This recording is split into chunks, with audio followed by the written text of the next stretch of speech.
Happy Monday, everybody. What's going on? We are here for your WWE Raw review for September 8th, 2025. Hope you guys are having a great Monday evening.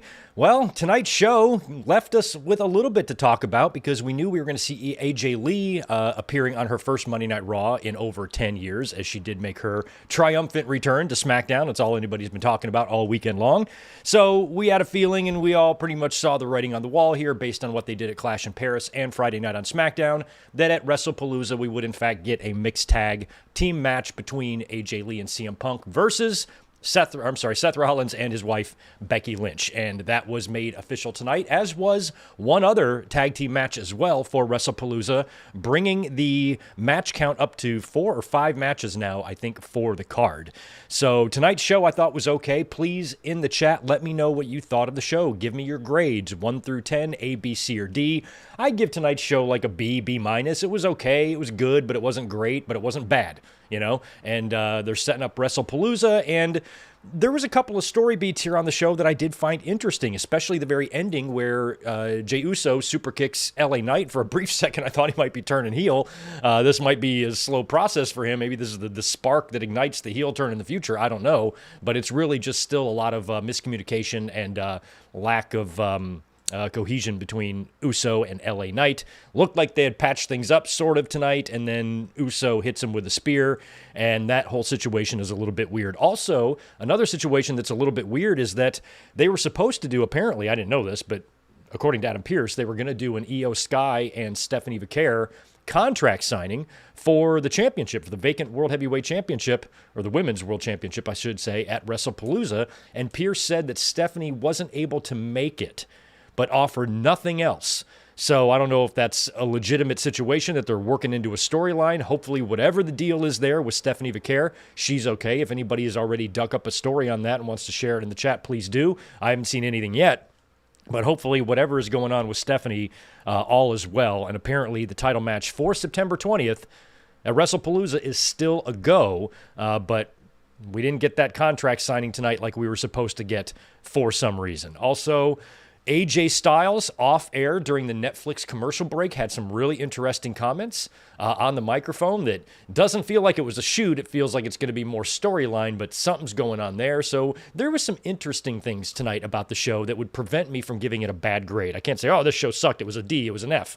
You know, I'm not even sure if a C is fair. You know, I think this is a good, solid B show for Monday Night Raw, and what we've been coming to expect from TVs lately in WWE. You can kind of see, the creative drop-off happening. These shows are starting to once again resemble that just overly formulaic, kind of lazy booking that WWE's really well known for, especially a few years ago before AEW came around. And you can sort of see that kind of creeping back in where their focus is on their jelly rolls and their Post Malones and whatever celebrities they can involve in WrestleManias and pay-per-views and counter-programming AEW, and just focusing on pretty much all the wrong things, and with all that energy, all that sass, that they have, if they could channel that and focus it, creatively, I think the fans would be a lot happier.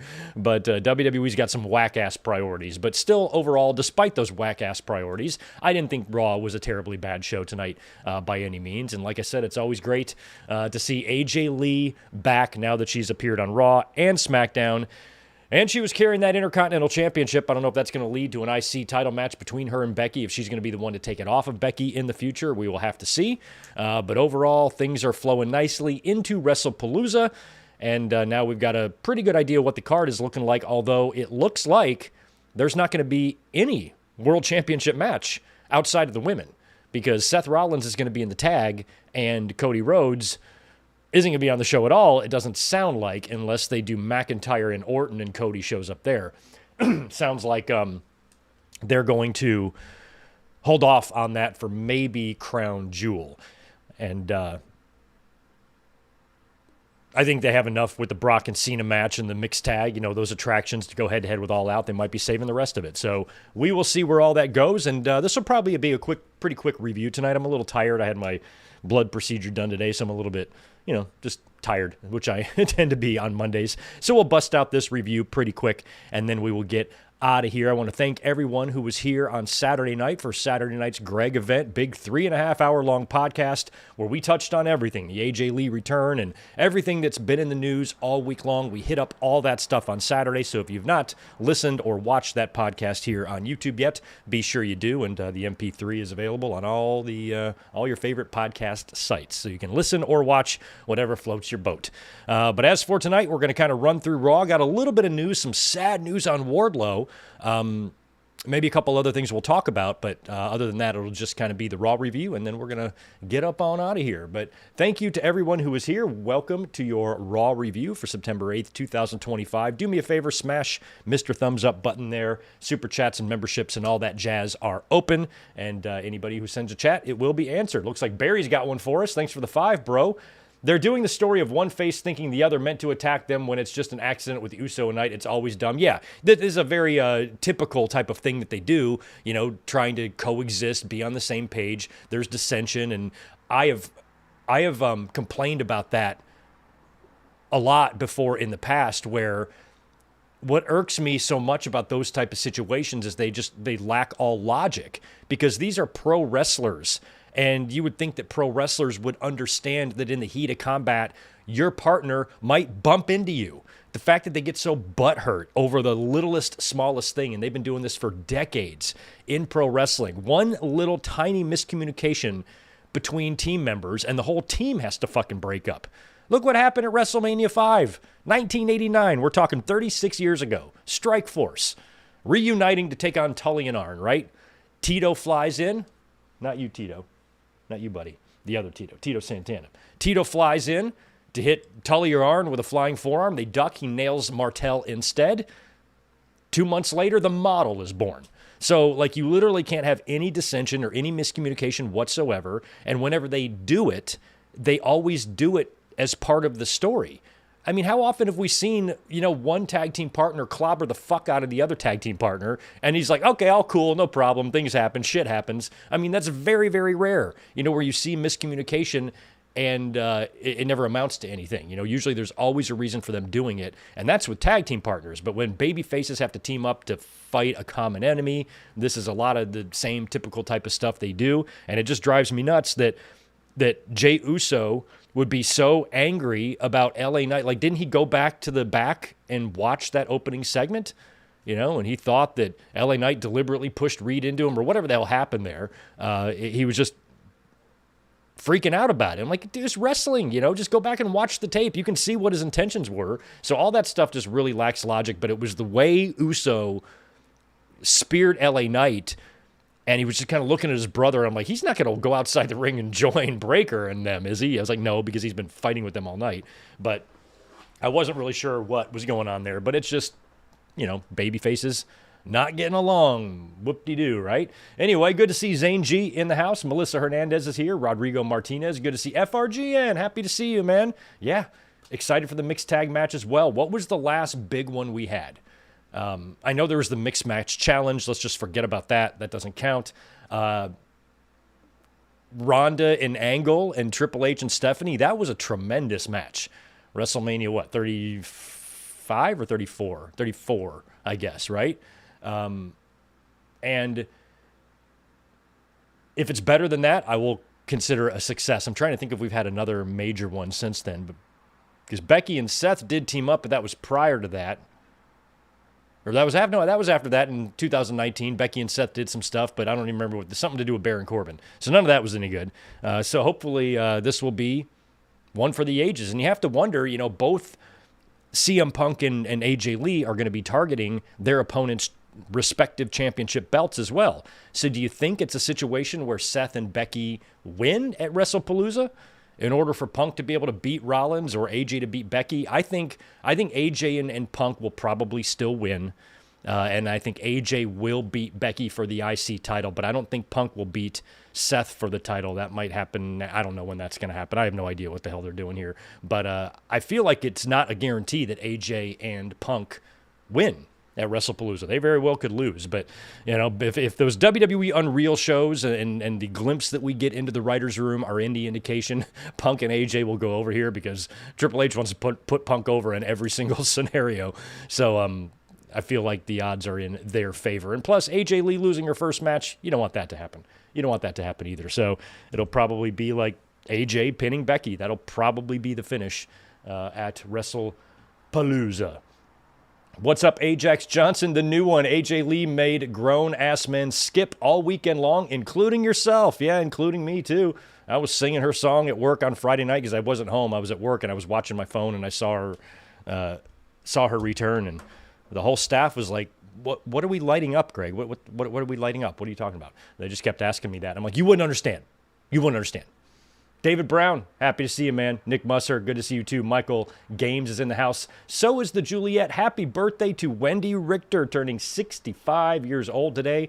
There's still time to get that Wendy Richter and Toni Storm match in. We talked about that on Saturday night, that maybe they will actually do that. Man, 65, yikes. Happy birthday, Wendy. So that would have that means at WrestleMania she would have been 25, 40 years ago. Wow. Jonathan, good to see you. Do you agree with all other publications and also say that Becky Lynch is the greatest female wrestler of all time? Well, I don't know if you guys have heard this because it's kind of on the DL. Nobody really knows yet. But Sports Illustrated named Becky the greatest female wrestler of all time. Try to keep that quiet. It's not really out yet, and I don't want to be accused of spoiling big, awesome news like that. But apparently Sports Illustrated thinks she's pretty great.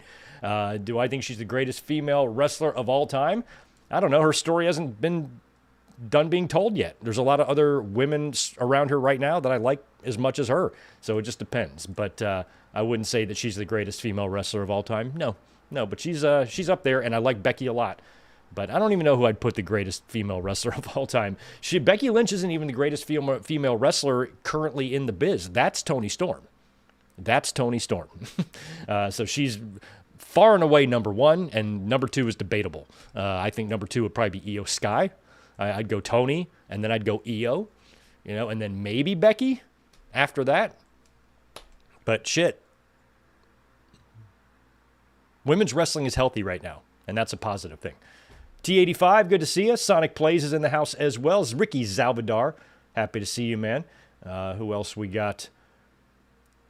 Oh, wow. God, could you imagine whatever's going on with Stephanie Vaquer if it turned out to be another pregnancy situation? But it's probably travel issues. Let's hope that it is. Unless it's a pregnancy and Stephanie wants to be pregnant and she's super happy about that. But she's kind of in a new relationship, so a pregnancy would surprise me.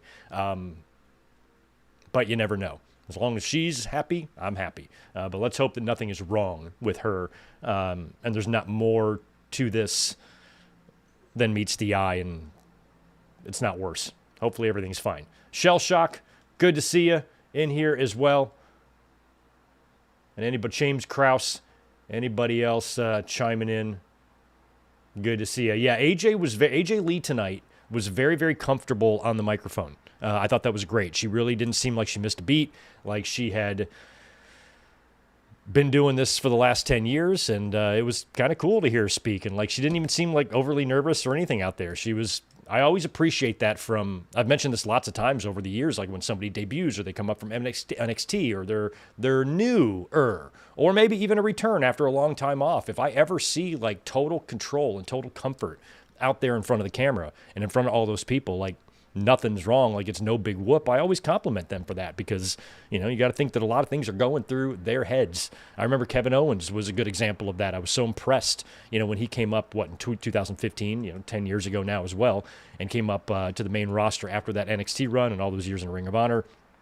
And now he's on the big stage and he's in the ring on the microphone with a promo battle with John Cena, and he didn't seem like he was out of his element at all. Felt right at home, seemed right at home.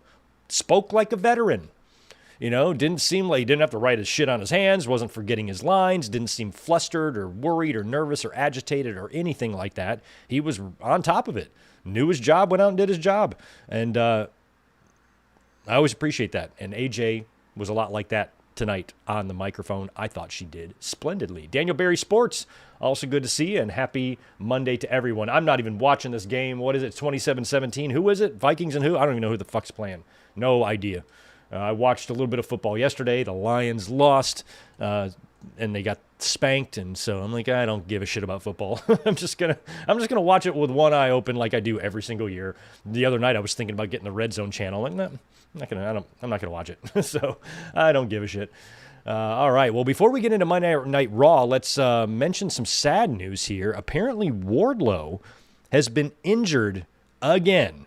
As soon as he makes his return after all of that time off, he was injured, and it's believed to be suffered in his return at Forbidden Door, and he's believed to have suffered a torn pec. This story was broke today by Fightful Select. I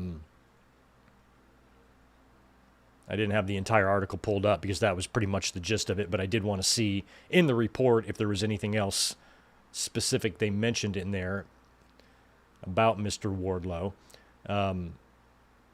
It was suggested that the injury actually took place upon his return angle, but that isn't confirmed. Wardlow had missed about a year with injuries, but was cleared a number of months ago, but was held off TV for whatever reason to film the first 2 seasons of American Gladiators, which has now been completed. And then it says, Fightful Select goes on to say that a number of talent that they spoke to were bummed out about the news after Wardlow had waited so long to get back on TV after battling those injuries. That's a shame. So all the best to Wardlow. If it is a torn pec, you know, the last one we had experience with was Cody back in 2022. So he got injured in, June, and he was back at the Rumble. So you're talking 6-7 months minimum for Wardlow. That's a shame, man. That's just such a shame. All the best to Wardlow and on his recovery. And hopefully when he is recovered, he can still come back. And there's still a chance for him, because there was a short time there where I thought he was just going to be the shit, you know? Anyway, all the best to Wardlow. Raw tonight was in Milwaukee. It was called this evening by Joe Tessitore and Corey Graves. So it looks like they're shuffling stuff around. Wade Barrett is taking some time off, and Corey and Michael Cole were on SmackDown. It was kind of believed that they were going to do double duty because we thought Tessitore might also be taking off for college football. That might still be happening, but he was on the show tonight. So don't really know what's going on with the commentary teams there, but it was Tessitore and Graves on the show tonight. And I think that's great because we all like Corey, and people have been wanting Corey back. And now he's, on both shows? So we got Corey got sent to NXT for a while, and now he's back. He might still be. Is he calling NXT tomorrow night? He might still be there. And then Wade Barrett, apparently, after a rumor circulating, which we talked about on Saturday, about him being removed from TV, he debunked that rumor and said, I just asked for time off. That's all. We set it up 9 months ago. I'll be back. But that kind of coincided with the Nikki Bella stuff. And I think fans were trying to combine those situations, and one didn't have anything to do with the other. So we'll see in a couple more weeks or a few more months. There might be another commentary change. And for the next couple of Monday Night Raws here in September, the 15th and the 20th, and maybe even the one after that, there is a 7 Eastern, 4 Pacific start time for the next several weeks on TV. So keep that in mind for your future Monday Night Raws. Raw tonight did a nice recap of the AJ Lee return on Friday, and then they show Becky Lynch and Seth Rollins entering the building. And of course, Becky is just fuming mad, and she's pushing the camera out of the way, and she's mad. She's selling this like $1 million. It's awesome. Jimmy and Jay Uso opened the show tonight. They Jay did his big entrance, and I think Jimmy was in tow with him. And they're in the ring, and they're interrupted by a still wise man-less Braun Breaker and Bronson Reed, and they start talking their smack. And basically, the Usos versus Braun Breaker and Bronson Reed was set up for Wrestlepalooza. So that match is now official for Palooza, the tag match between them. And during the promo, LA Knight attacks because Usos are in the ring and Reed and Breaker are in the aisleway. LA Knight comes out in like a black t-shirt and jeans and a hat, which we haven't seen him in that before or yet out on screen, I don't think. So that kind of looked cool. And he attacked Reed and Breaker from behind. There's a big brawl in the ring, and the baby faces stand tall. But before that happened, there was that situation in the ring where I think LA Knight went to push Bronson Reed, and he went into Jey Uso, and now, of course, Jey thinks it was on purpose, and there's all this tension and whatnot. And we cut backstage after the segment where LA Knight is doing a backstage interview, and Jey and Jimmy approach him here, or was it just Jay? But he basically tells Jey Uso that he didn't purposely throw Reed into him, but if he wants to fight, he knows where to find him. So I think he was just talking to the camera here. I put telling Jay, but I don't remember Jay being in that segment. So LA Knight basically just said, it wasn't on purpose, bro, but if you want to hash things out, I'm not a hard man to find, that type of thing.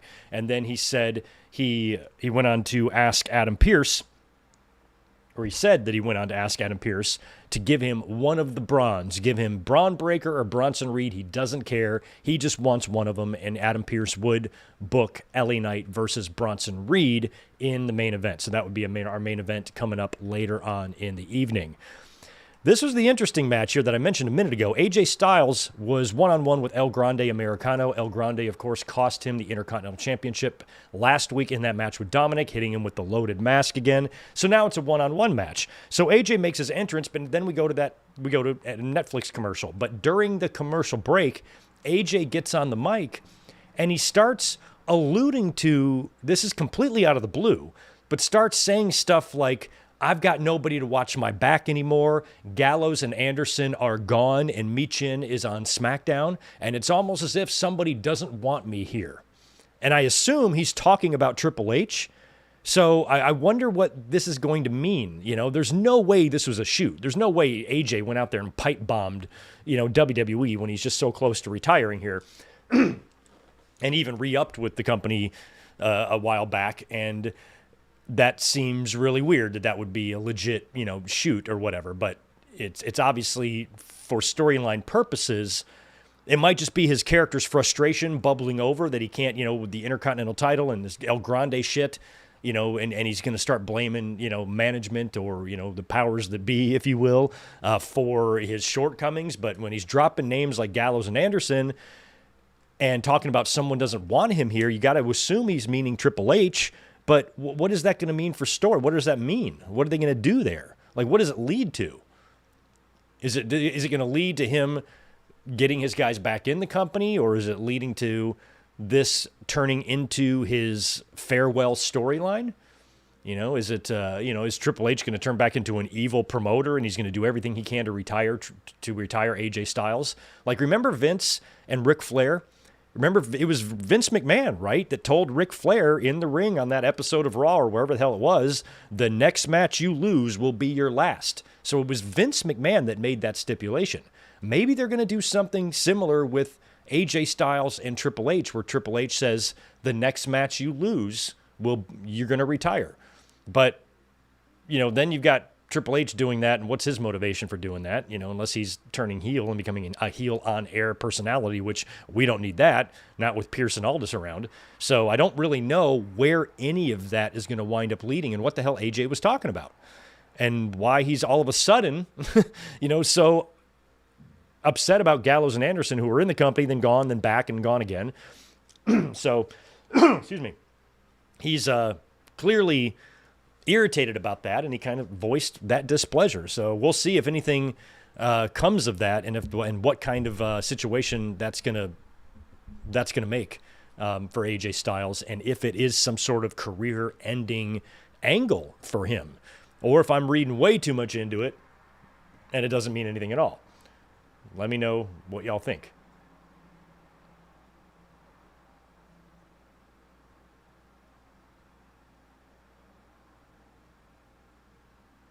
Oh, it's the Bears. Oh, Niners? Is it Bears? Who the fuck's playing? I guess I could look that up myself. Oh, Wrestlepalooza. Is that what they're going to do? Juliet hair versus mask match at Wrestlepalooza between Grande and AJ? That's a possibility. I think there might be too many matches on the card, though. I feel like that would be a different pay-per-view. Hair versus mask. Well, then AJ was going to win. He's not going to shave his hair off, is he? Right, yeah. Now, we know AJ has issues with Paul Heyman. We know that. So I'm curious what any of this means. Could AJ Styles possibly join the Vision? I feel like the Vision, if they're going to go through with War Games, the Vision is either going to have to stay intact the way they are and have a friend or two with them, or they're going to have to add a person or two to the group. Now, if War Games is 5-on-5, then they're going to need a couple of partners, or they might add a couple guys. Maybe it's Rusev and AJ Styles in the Vision. That would be weird. But we'll see what becomes of that little off-air promo from AJ.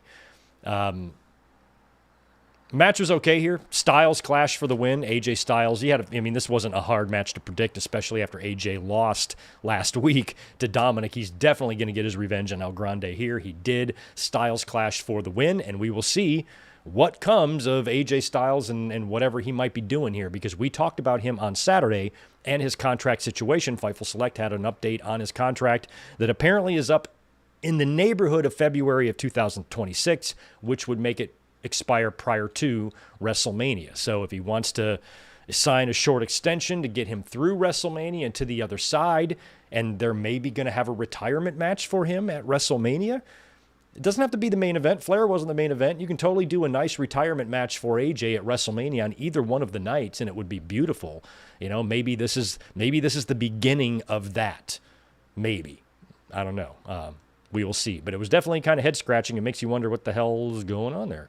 Backstage, we see Io Sky with Adam Pearce, and this is where Adam Pearce informed her that the contract signing that was supposed to take place tonight on Raw is not going to happen because Stephanie Vaquer is not at the show. She couldn't be at the show. She couldn't make it. I forgot what his exact words were, but he didn't really offer an explanation. All we know is she couldn't make the show for whatever reason. So let's hope that there is nothing wrong here. There's no injury to worry about or anything like that.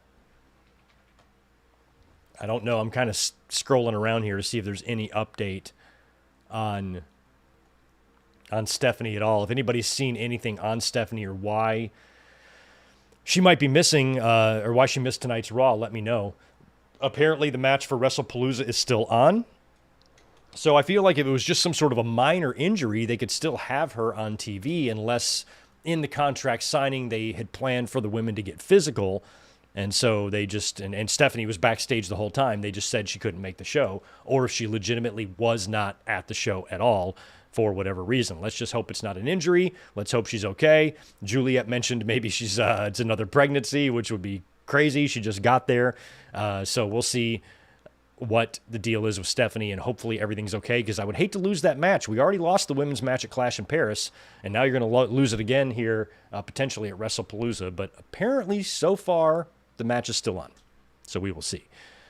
How about Big Mommy Cool starting to get on the map here? Raquel Rodriguez has been wrestling at a pretty high level here, seems to be taking Kevin Nash's advice to heart, and she beat Lyra Valkyria tonight in a one-on-one match. It wasn't squeaky clean, but it was clean enough. We did see Roxanne jump up on the apron, and Lyra knocked her down and then came in with like a baseball slide kick to her, which was enough of a distraction for Raquel to grab Lyra and hit her with the Tejana bomb for the win. But it was a pretty minor interference by Roxanne, and she was out there, of course, being a nuisance all match long, but in terms of the actual finish, it's not like she got in there and hit Lyra with a chair or anything. And Raquel put down Lyra Valkyria in a really, really impressive win.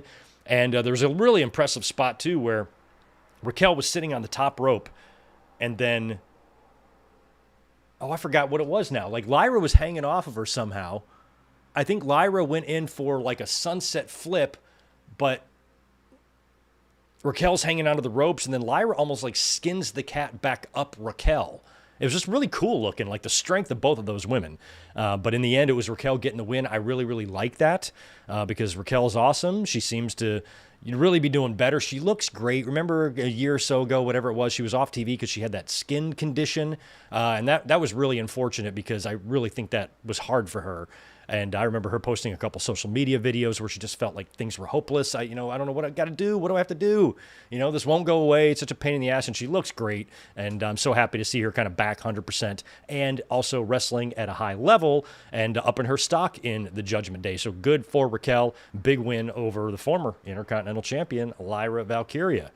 Backstage, this is kind of funny. Backstage, we've got Adam Pearce and Penta. And Penta's talking to the War Raiders first. Pierce comes up and says, hey, I heard you're looking for me. And Penta goes, I was. Walk with me. And he puts his arm around Adam Pearce. Penta come to WWE. Why you not like Penta? Or something like that. And Pierce is like, what are you talking about? I like you a lot. And Penta wants to know why Pierce doesn't like him, but Pierce doesn't even know what the hell he's talking about. And so Penta says that he wants an Intercontinental Championship shot. He wants a title shot. And then Rusev shows up. Rusev shows up and gets in Penta's face. And Pierce says, hey, I'll tell you what, since you guys both want an opportunity, why don't we just have a match between you guys tonight? And it was going to be Penta and Rusev later on. But that exchange where he put his arm around Pierce cracked me up. I laughed so hard at that. I don't know why. Why you know like Penta? It's almost like that Andrade thing in AEW with Tony Schiavone. Yeah, how you know? I just get a kick out of it. I don't know. I can't explain it. Backstage, we've got the Usos back there. Jey Uso's leaving. He's about to bounce, but Jimmy said, hey, man, we need to stay here for LA Knight. And Jey still feels like what Knight did to him was on purpose. And he's like, man, I don't want to stay here for that or whatever. And so Jimmy's trying to convince him to stick around because LA Knight might need their backup later on in the main event, and he would be right. After that, it was a time for AJ Lee. She's back on Raw for the first time in over 10 years to follow up what we saw from her on Friday night. She comes out to the ring wearing the Intercontinental Championship and completely skips all the way down to the ring. And her promo was tremendous. Like I said earlier, she was completely comfortable on the mic, didn't seem out of her element at all, didn't feel like she was rusty or anything like that after not being in this environment for 10 years. Picked it up like she hadn't missed a beat. And she apologized for retiring 10 years ago. And she goes, I'm sorry. And she said that she went on a mental health journey. And this prompted therapy chants. She talked about therapy, and the fans started going, therapy, therapy. So I thought that was great. Here is a woman who was actually able to create a therapy chant, but in a positive way.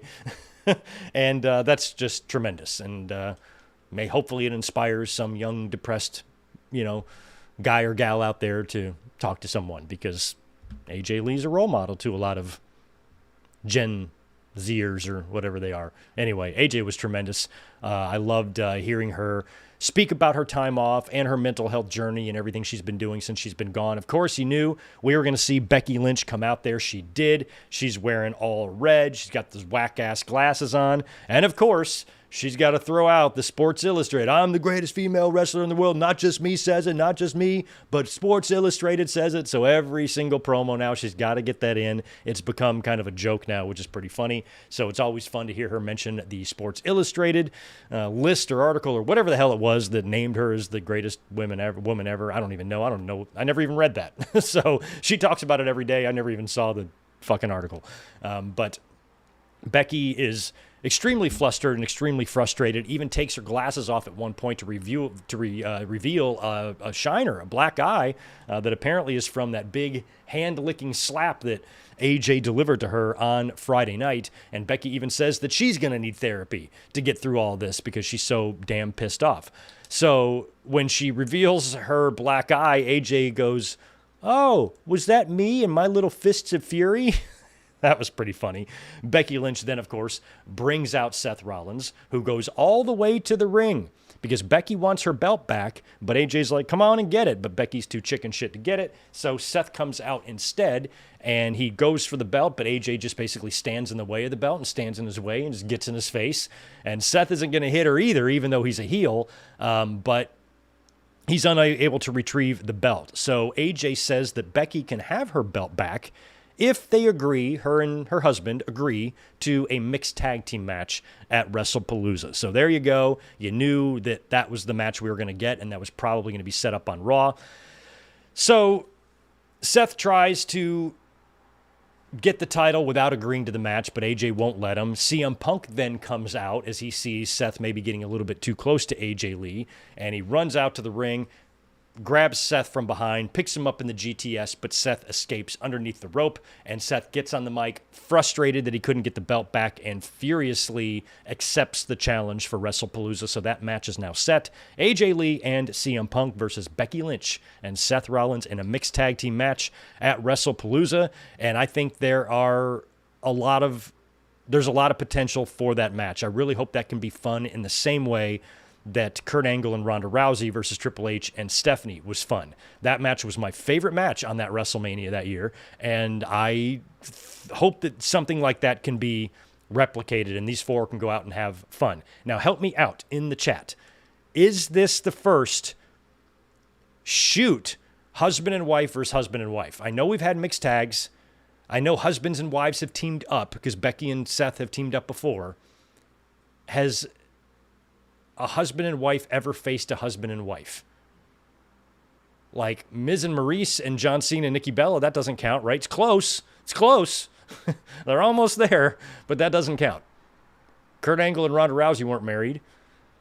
Dusty Rhodes and Sapphire weren't married. Well, then again, neither was Sherry and Savage, so don't even worry about that. But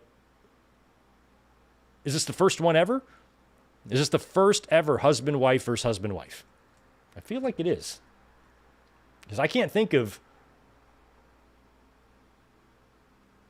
Yeah, Rusev and Lana, did they face anybody? I can't think of anything, of any. Yeah, Penta and Rusev was kind of funny because we didn't get that match in AEW, did we? And they also ran Rusev versus Ricky Starks at the NXT show in South Carolina a couple days ago as well. I'm not sure. I feel like that was a TNT title match somewhere on Dynamite or Collision or Rampage or wherever at some point.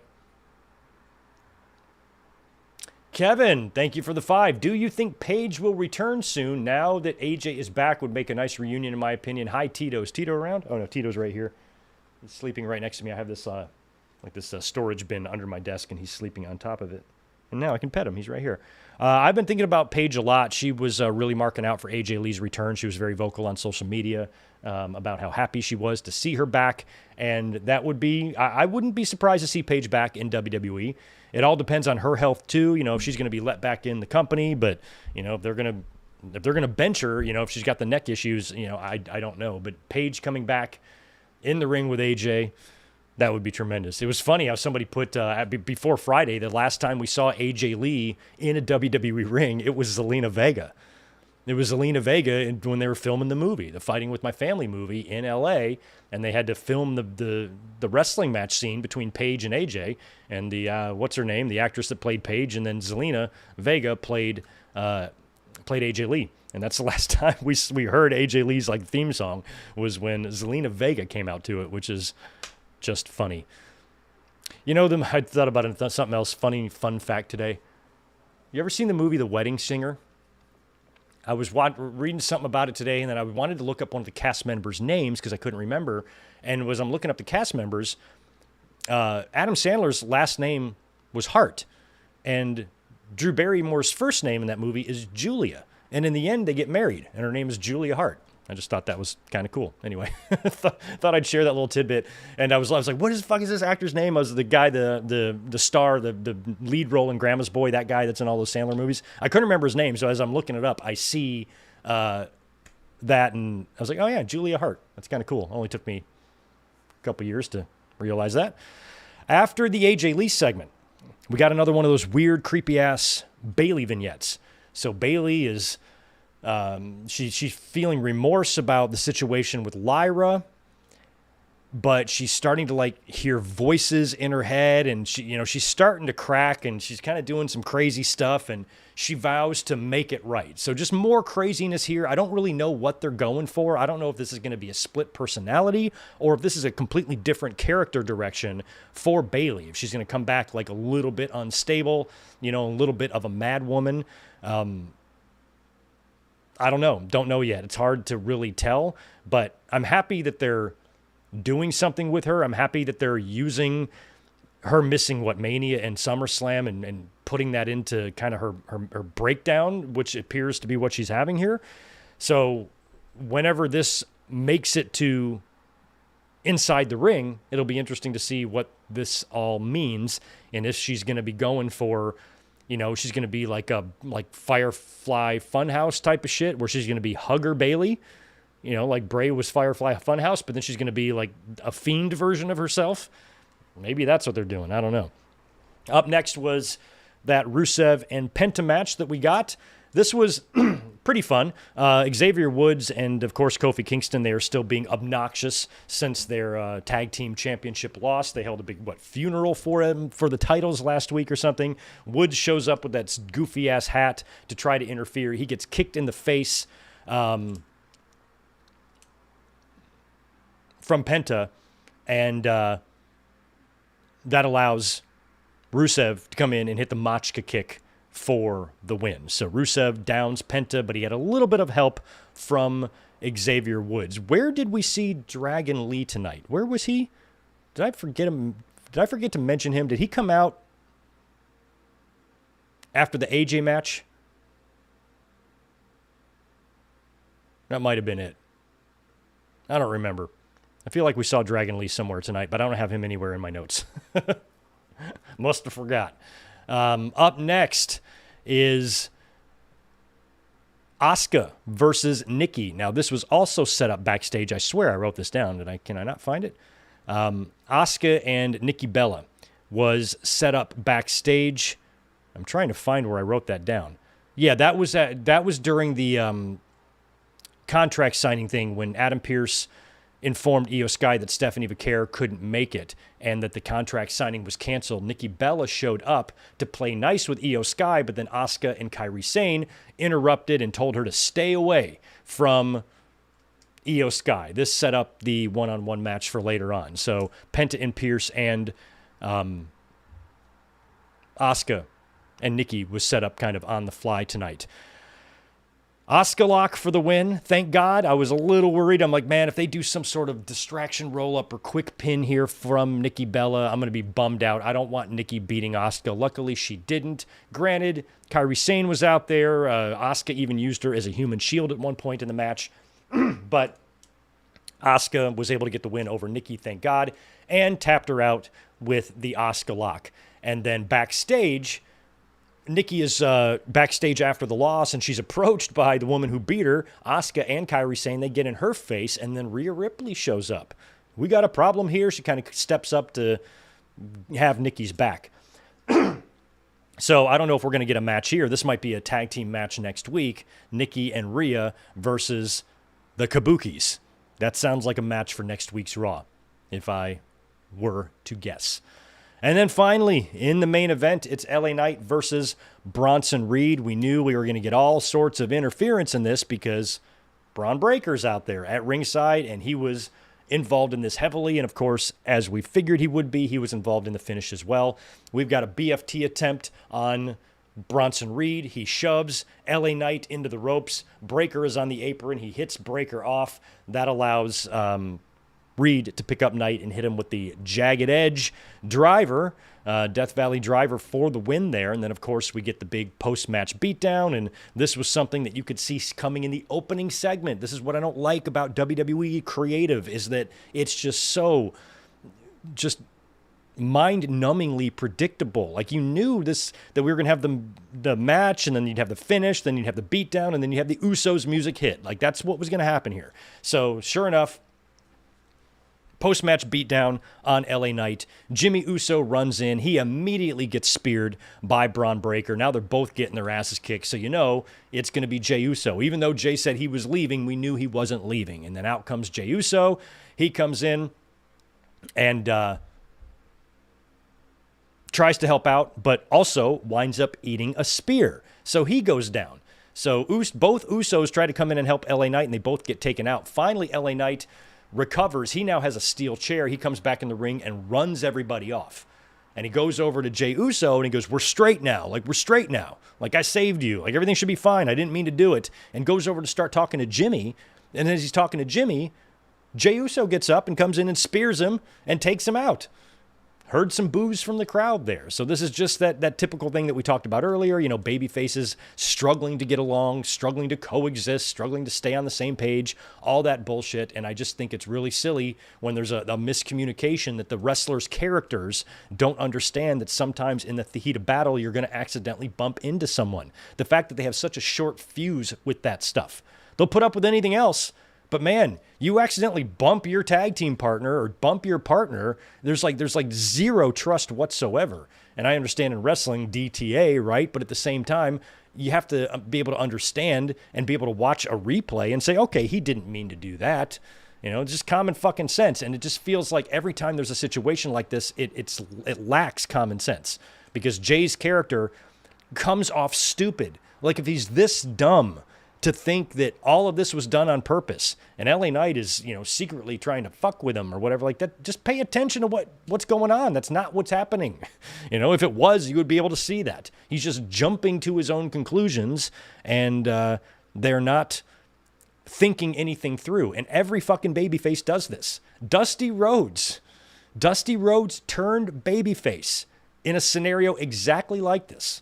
He was a heel in Florida. And it was a tag team match against Mike and Eddie Graham. It was Pak Sung. It was his partner. I forget his name. Big Japanese fella, I think. And he accidentally gets hit during the match. He gets blasted by his tag team partner. He flies out of the ring. Next thing you know, he hops up on the outside. He starts juking and jiving. He gets in the ring, and he starts going full-blown Dusty on his own tag team partner. And he was a babyface ever since then.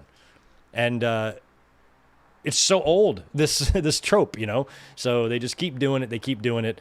And it just doesn't make any sense that wrestlers wouldn't be able to have, you know, cooler heads prevail in these type of situations, you know? And if you get a little hot about it, that's fine, but you should be able to talk it out. You know, like why isn't LA Knight busting down the locker room door of Jey Uso with a TV monitor or his phone in his hand and say, look, idiot, here's the replay. See, I didn't do it on purpose, you little bitch. But they don't do that. They just continue to let the misunderstandings continue to happen. It's silly. So here's what we got for Palooza. Of course, we've got Brock Lesnar versus John Cena. Now official is AJ Lee and CM Punk versus Seth Rollins and Becky Lynch. We're supposed to get Stephanie Vaquer versus Io Sky for the vacant Women's World Championship. Let's hope that still happens. And the Usos taking on Braun Breaker and Bronson Reed. What am I missing there? We could maybe get an AJ and a Grande, but I don't think we will.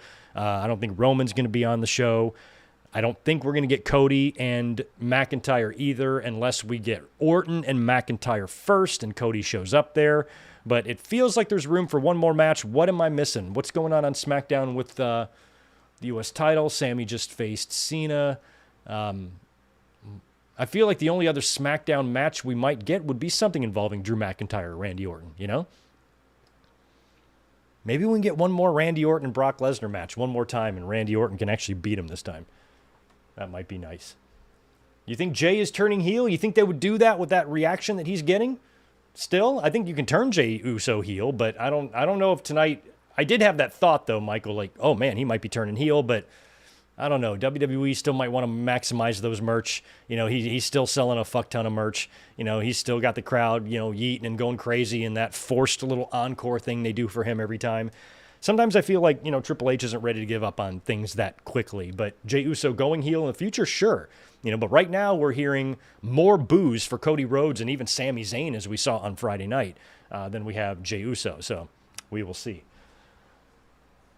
Juliet disappeared, had computer issues. Sorry for disappearing computer issues. So your computer disappeared? Dang.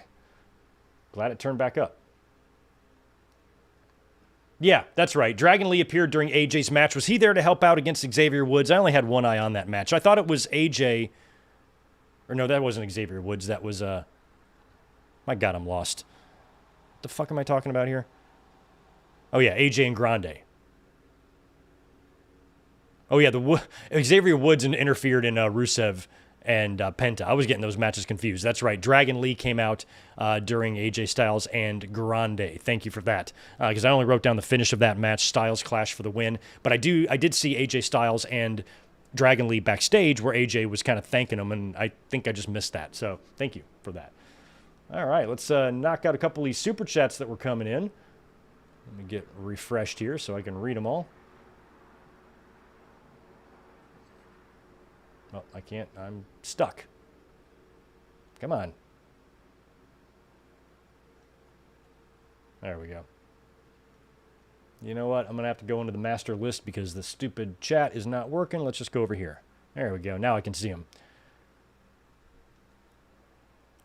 Cool, yeah. I knew there was only 2 or 3. Barry, I got yours already. And Chris Ludek dropped in $20 earlier. Thank you so much for that, my friend. If he did a retirement angle with AJ, like they did with Rick, that'd be interesting because in TNA, they had him work together where AJ was the next Ric Flair. Maybe Rick is brought back soon to be a part of a retirement angle. Maybe that is all kind of interconnected. I don't want Ric Flair anywhere around TV. I don't want him to be a part of an AJ Styles retirement angle, but AJ does have history with him in TNA.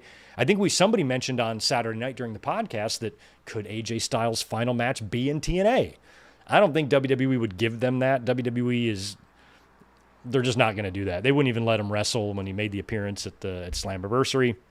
So I seriously doubt that would happen, but having some sort of a TNA tie-in might be fun.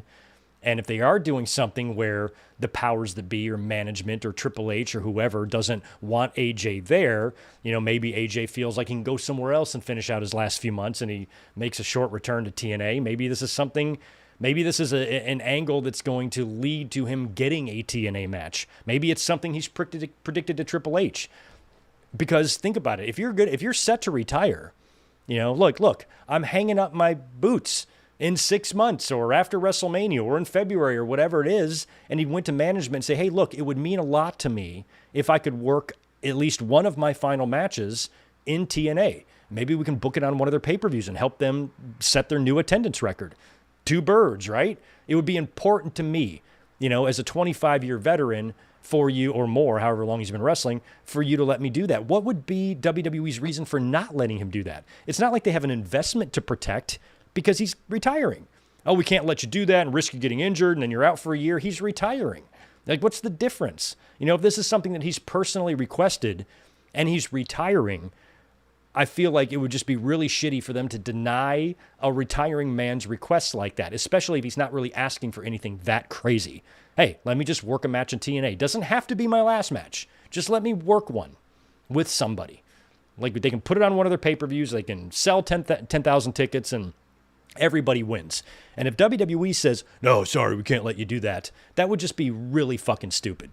Like, really stupid. So we don't know. We have no idea. AJ Styles might have no desire to ever step foot in a TNA ring again and have a match. But if he did, and he approached management, and they denied him that request, that would, and that got out, that would draw a lot of heat WWE's way. I think they should grant that request. I understand that you can't have Roman Reigns going down there and working TNA pay-per-views and whatnot, or any of your top people or people who are on TV all the time. But, if AJ is retiring, what's the difference? He can still have his retirement match in WWE, and I really like the WrestleMania idea.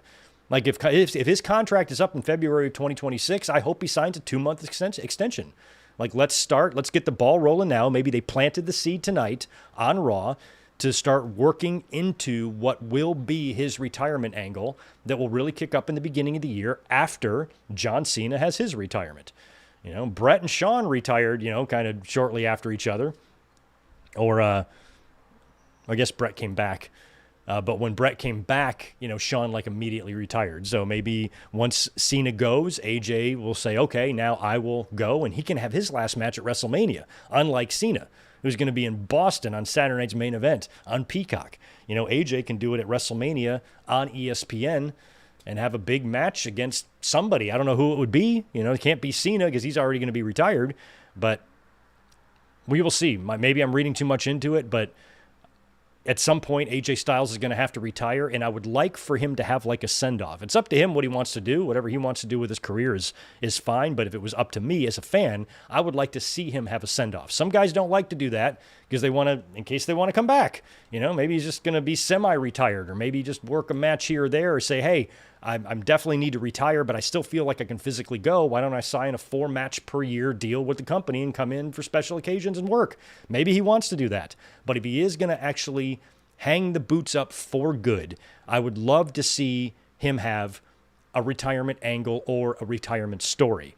And I feel like there's a really good chance that doing one with AJ would be better than John Cena's. John Cena's was completely ruined with that heel turn, and it's just been mid as all fuck. The whole entire retirement tour, I think, has just been a massive disappointment when we had such high hopes.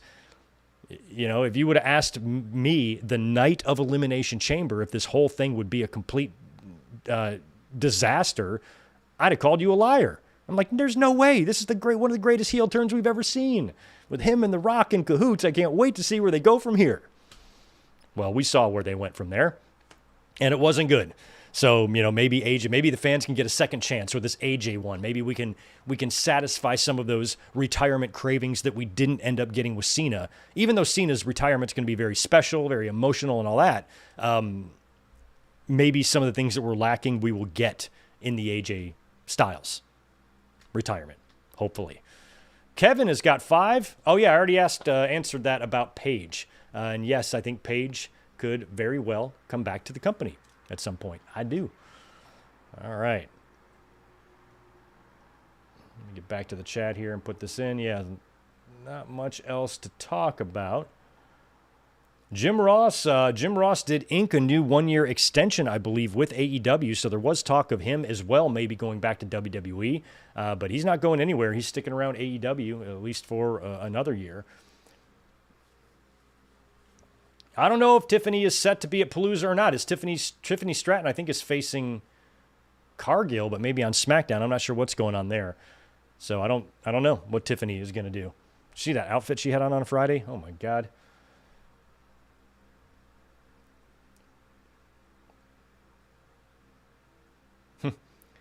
You maintain Cena should have never turned heel. Well, we maintain that now. At the time, I was like, oh, hell yeah, this is going to be great. Different. I'm surprised he turned heel, but I was excited to see how it went. But yeah, now that it's been a complete disaster and a complete failure, yeah, he should have never turned heel. I agree with you completely. Oh, I want to thank the Juliet hooking up EA123. With a channel membership. Welcome to the family, EA123. I will be giving some thought on which watch-along to do this coming Sunday, so stay tuned in the next day or two. I'll put up a link for that for Sunday, and then we'll be here for the podcast on Saturday. Saturday's podcast will be a daytime one. I do actually have to work that evening, so no Saturday night's Greg event, but the week after that will be Wrestlepalooza and All Out, and I will be having links up for watch-along and reviews for that day. Haven't completely decided on what I'm going to do, but I think it's going to be watching All Out, then myself, not streaming, then do a watch-along of Wrestlepalooza, and then stick around and review both shows after the fact. Because I think AEW pay-per-view I should stay a little bit more focused on. There's going to be more matches, more shit to write down. WWE, you can do a lot of this stuff by memory these days. So we'll be following that format most likely on Wrestlepalooza and All Out Day, which means we'll be going live for a watch-along when Wrestlepalooza starts, which will be 7 Eastern, 4 Pacific, and we will stay all the way through for our double review. So keep that in mind. All right, I think that's pretty much it for me this evening, guys. I want to thank you so much for being here. As always, thank you for being here on Saturday for the podcast, and we'll be back to our normal schedule this week, getting back to normal with our podcasts and our watch-alongs and all that stuff. So if you don't mind, thumbs up button on your way out the door. I would appreciate it, and I will be catching you guys in just a couple of days. Peace.